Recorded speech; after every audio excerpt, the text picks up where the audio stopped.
नमस्कार मंडळी. तर आपल्या समृद्ध मराठी भाषेमध्ये अंकापासून तयार होणाऱ्या म्हणी आणि वाक्प्रचार आपण किती पाहिले बरं, हो की नाही? तर आता आज अंक घेऊया. एक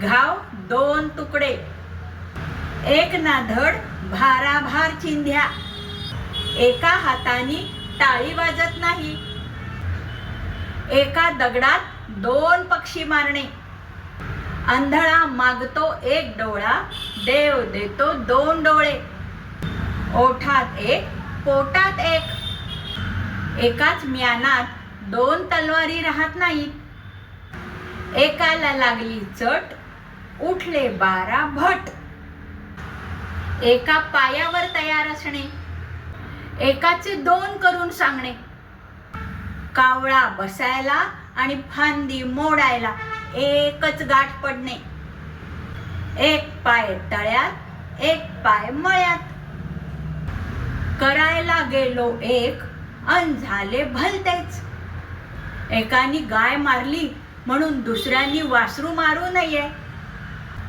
आकाश पाताळ एक करणे.